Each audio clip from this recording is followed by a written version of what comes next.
Hi everyone! First of all, I'd like to say that I've changed my channel name. I'm now calling myself the Vlog Lady. This is because, this sounds so Twin Peaksian, but when I created the channel I named it after my dog, who subsequently is no longer with us, and I didn't spend any time thinking about that, and everybody started calling me by my dog's name, so yeah, I thought it was best to change the channel name. And today I'm making a video because I wanted to take a look at David Lynch's Eraserhead.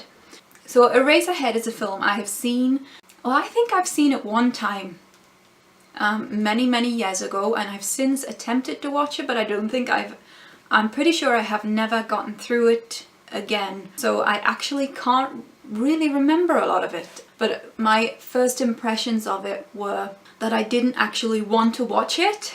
When I became a fan of David Lynch after Twin Peaks, I saw clips of Eraserhead and I thought, I don't want to watch that. There's something I don't think I will enjoy.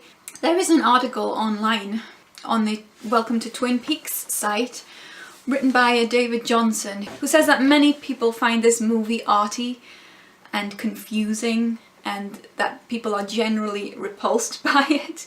And that pretty much sums up my thoughts and feelings about it so far in life. My feelings about it are that there are some gross moments. It sort of makes me feel squeamish. If you have watched the movie, then you probably understand what I mean if I say that I've been a vegetarian most of my life, and one particular scene I find quite repulsive. I mean, to me this doesn't even play out like a movie.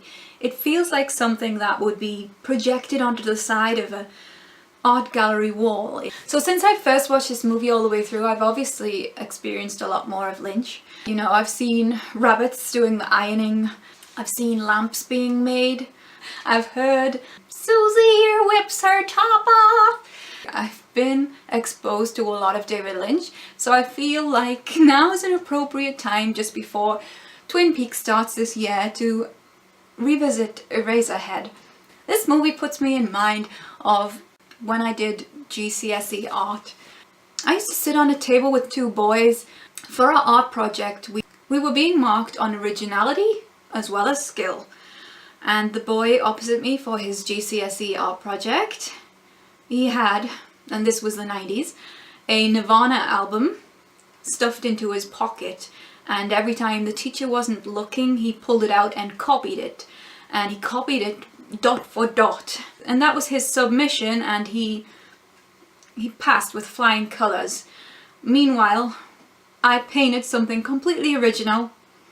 Maybe my skill wasn't as good as his, but I failed. And it just taught me a lot about art, and how it's judged and who judges it, how art is perceived and what art is in terms of our abilities. That was one life lesson. One of the other boys who sat beside me in art class, one day he drew me a picture and gave it to me, and it was like a love token. And when I looked at the picture, it was a monster, and at the time I thought, why have you given me a monster? It's so gruesome. I mean, it was like fangs, spikes and red eyes. It was only years later that I came to think that he wasn't really giving me the monster, he was giving me a part of himself. And also, by giving me that part of himself, he was making me look at myself as well. He was revealing something in me by giving me his art. So yeah, that's kind of what Eraserhead makes me think of. It's kind of something that I feel is perhaps personal to Lynch. So I have heard that a lot of people interpret the movie as Lynch's personal feelings about the birth of his daughter Jennifer, but I think that Lynch has subsequently denied this. I think that Lynch does that though. He kind of repels any kind of attempts to pin his work down under one explanation or meaning, and I think that's probably appropriate, because I think art means different things to different people. When I think about Eraserhead, I'm inclined to think of it as the work of an artist, and when I say an artist I don't mean a film director, I mean an artist, someone who paints and draws and creates sculptures sort of thing. To me, Eraserhead, it's almost like an animation or something like that. It's not quite like anything I've ever seen before. Okay, so I'm actually watching this movie on the David Lynch box set, which is a very good bargain. And you get like 6 movies: Eraserhead, Wild at Heart, Dune, Twin Peaks, Fire Walk with Me, Blue Velvet and Lost Highway. I think there are extras on most of the discs. There's also a bonus DVD with 12 short films. Jack Nance is the star of Eraserhead, and he looks really young in this if you remember him from Twin Peaks. The way in which he looks in this movie reminds me of the way Lynch looks, an exaggerated form. I'm scared just going into this now. It's like I don't want to see what's coming up. For being in black and white, you know, it does make you look at details a little more closely, I think.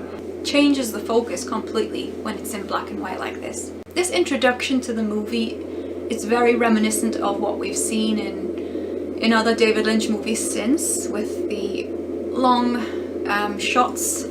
When in Mulholland Drive, for example, when we are focusing in on the bomb behind the Winkies, that kind of suspense that he builds up is unique to David Lynch. I think from the outset, you can tell that this is something that's not going to be spoon-fed to you. You're going to have to figure out what's going on for yourself. If you need to figure out what's going on, or you could just simply let it wash over you.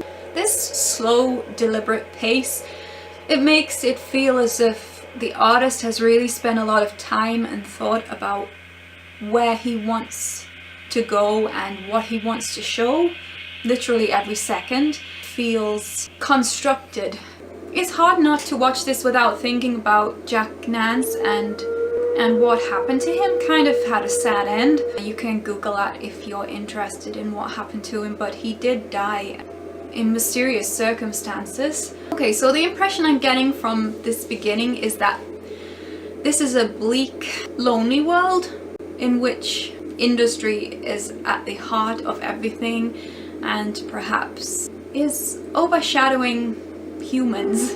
This endless walk, which seems to be like, I initially would think this is like a walk into work, but it seems to be an endless journey through different types of industrial landscapes and land that has been changed by the machinery, by the factories. And of course you can't help but notice the beauty of the buildings and everything that are shown here. It's like you can tell that someone with an eye for beauty has picked out these locations. The way that the shadows fall when it's in black and white looks particularly beautiful. I think it's easy to forget such details when you're watching a movie like that. It's not something you might instantly think about. Okay, so we see that chevron type floor, very, very reminiscent of the Red Room in Twin Peaks. There is a sense, I think, that all of the man-made constructions around this man are sort of holding him there. You know, the electricity and the buildings and the machinery. He is almost trapped within it. Okay, pretty lady. That dialogue is almost unexpected because of the way that the introduction is. It's so long and quiet, with nothing but the noises coming from non-human sources. And of course the conversation between the man and the woman seems a little bit stunted. There seems to be an undercurrent of some other meaning there. Okay, so we see him look at his window as he's sitting in his room, and what is behind the window? A brick wall. And he has this worried expression on his face, an expression of despair perhaps. Why wouldn't you when you were looking out of a window like that? But so Henry arrives at the house of this woman. Note the background noises now and from the beginning of the movie. They kind of sound like a working factory almost. Sounds are so complex that they almost sound like music. They sound like whistles and bells. It could be described as a beautiful sound, a symphony of voices that aren't human, that are machines working. And there are visually some beautiful things there with the ashes flying into the air. Okay, so Henry meets what looks like his girlfriend's mother.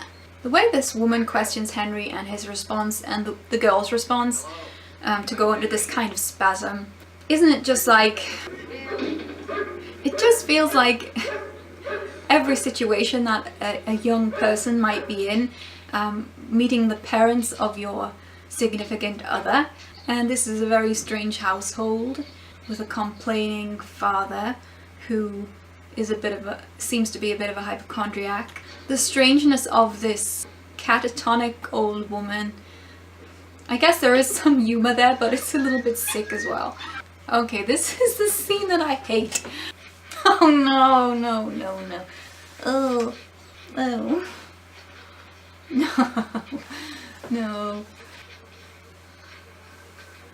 This is the chicken scene. Oh, this is disgusting. Oh. What the fuck? That chicken scene sort of establishes, I think, that the kind of world that we're in is not comparable to the real world, to say the least. Does not seem a happy world, does not seem a happy situation. In fact, you wonder if these people could ever be happy. The shivers. I just got the shivers. I do like these shots of Lynch, like that one we saw into the window, where the movement of the camera seems to represent the inner thoughts or the inner feelings of someone, perhaps. Or it could also represent the turmoil of the story, the trauma. The baby, even though it looks, how can I say this? It looks odd, it looks alien. It still has those baby cries, those sweet little baby cries, which make it seem a little bit more cute, I guess. Okay, so Henry is enthralled by his radiator, and there seems to be an inner world inside that radiator, whether that's an inner world inside Henry's mind. He is focusing away from the situation with the baby. Okay, so this endless night is pretty damning. It feels uncomfortable and terrifying. I mean, you can see why some people interpret this as Lynch's fear of fatherhood, because of the way that the parents here respond to the baby. They don't want it to be there, they don't want it to exist. And the responsibility of having to take care of it and feed it and quieten it and help it to sleep. They just don't want that responsibility. I love that you're on vacation line. I mean, is that just a nice way of saying unemployed? So when she gets her suitcase from underneath the bed, it gives us a real good shot of that moth-eaten blanket that they are sleeping underneath, and tells you a lot about their financial situation and basically the condition of mankind. The baby creature is physically disgusting. Even though it's hideous and it's hated, there is something very pitiful about it that appeals to some part of Henry in its demands to be cared for, in its demands to be kept alive. I'm just watching the bit where Henry is finding gruesome things under the bed, clothes. I do wonder why the lady in the radiator has this odd looking face. She seems to have a similar deformity to the baby creature, almost as if she could be the baby creature grown up. Oh, for fuck's sake. Henry's head comes off. And there's this homeless guy who sees Henry's head before it's stolen by what looks like a street urchin. I don't know what it is about, you know, Lynch's attention to these homeless type people like Bum in Mulholland Drive, as though they have insight into some world that most of us aren't part of. Oh, my camera just died, so I was saying that these odd sculptures we see around with the peaks of earth with just bare branches coming out makes me think that these people are sort of disconnected from nature, trying in a ridiculous way to fill their homes with parts of nature. These aspects of plant life just seem like dead things. Okay, so Henry is cutting the bandages of the baby creature. Henry almost doesn't want to look. Neither do I. It's like this scene with the dying creature can't end soon enough. Absolutely disgusting. There seems to be so much more gunk than there was actually contained within that body. And I don't think Henry regrets what he's done, but I think he doesn't want to see the gruesomeness and the pain and the horror of it. I don't know. I just don't know. That scene of Henry where he's standing there and there's a lot of like glittering dust behind him is one that's shown on TV a lot when critics are discussing this movie, and it's very beautiful. So we see the lady in the radiator appear and embrace Henry. Okay, so my dog is pleading for a walk right now, so I'm going to come back to her and talk about what I thought of this movie. At least I got through it this time. Hey, I'm back again, and I've had overnight to think about David Lynch's Eraserhead. I can see why the story could be interpreted as a man's fear of fatherhood. That's kind of how it plays out for Henry, I think. He does have a fear of fatherhood, and those fears are manifested into distorted realities of how things actually might be in real life. But for me, when I watched it again, I got a sense that the whole movie could sort of represent the experience of mankind in general. Henry, he wants to be free. He wants to be free of things like work. He wants to be free of the obligations to his girlfriend's family. He wants to be free of the disgustingness of sexual acts and bodily conditions. He wants to be free of the responsibility of fatherhood. He wants to be free from his body, his physical body. And, you know, there are representations of that throughout the film. So like we always have that ever-present sense of the factories at work behind Henry in the background of his life all the time, and it's because he doesn't seem to have a job. Could be interpreted as a lot of things, as could be interpreted as machines and factories like mocking Henry, making him feel bad, or it could be interpreted as their dominance over men, or it could be a sad perspective on modern employment and how man is kind of redundant to that. Because of the machines we've invented, we've made ourselves unnecessary. We also see Henry in his apartment. He's trapped in by the building, and the conditions that he lives in are unsavory. They're not luxurious, and you know, I think that's how most of the planet lives. I don't think we're all living in the lap of luxury. So it's like the negative perspective of the worst of mankind throughout the film.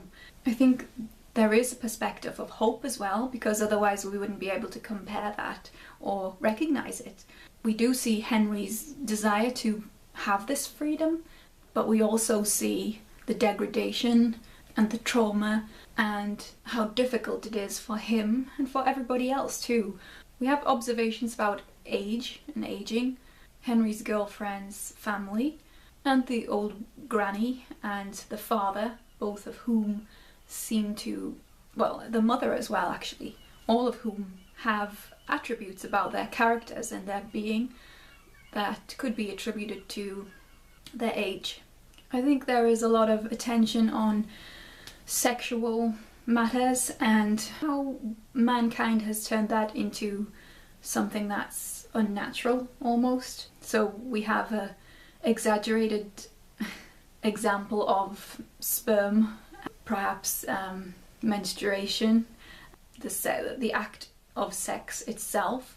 In the movie, these things have been tinted with a hideous perspective, and babies as well. The fact that the baby that Henry has is not actually anything like a baby physically to look at. It is like some kind of deformed a creature from another planet. So the act of reproduction seems to be represented as something repulsive. I think we do see Henry have moments where he tries to escape into fantasy, and this seems to represent his desire to be free of the world itself, the entire world, everything that he's experiencing that could be interpreted in a negative way, everything that binds him to this planet. So when he dreams of the lady in the radiator, for example, the representation of the woman that he dreams about could be an example of a pitiful human being. And so for Henry to visualize someone like that, I think that he could be imagining a human being who is still trying, someone who is still happy, someone who is still fierce, someone who can still perform, just like Henry himself keeps on trying, keeps on going, keeps this cycle of life endlessly moving on. I also thought when I watched the movie that the lady in the radiator could be a representation of the child itself, baby creature, because of the fact that they share a deformity even, and that could mean that Henry has a deep love of mankind and humanity at the same time as having this repulsion. I think there are so many elements to this movie that it's impossible to interpret it in just one way, and I think that everybody will have their own opinions. I think we can agree that it's a bleak story and that the things presented to us in the movie are dark and scary and they have a horror element to them. I think there's a sense that everything physical can't be escaped from except through thinking and dreaming and hoping in our minds. I mean, for me personally, seeing like the chicken scene, for example, suggests to me that that is a representation of someone being repulsed about having to eat living creatures and having no choice really, because that's the natural order of things.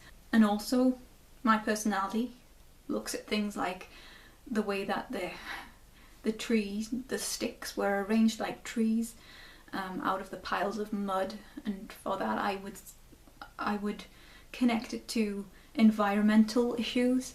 But I think things like that will have a different meaning for everybody. I mean, is religion represented in the movie? Is the man who works the gears actually God, or is he a representation of one of God's workers? It seems like his job is almost as futile as Henry's life, just to keep going and going with no actual purpose, and grinding himself down to the bone for what? It's not explained. There is no answer. For me personally, it's a movie I don't like to watch, obviously.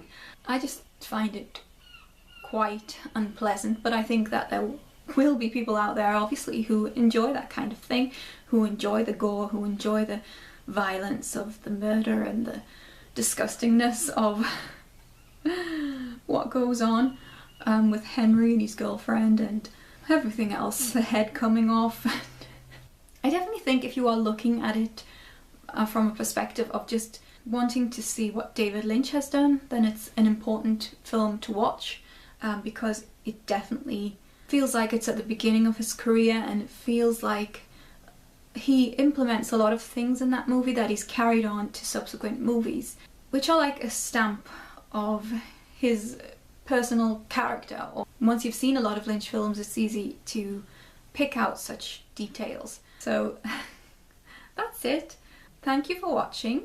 Subscribe to my channel if you like The Vlog Lady, if you like David Lynch, if you like Twin Peaks, if you like cult TV.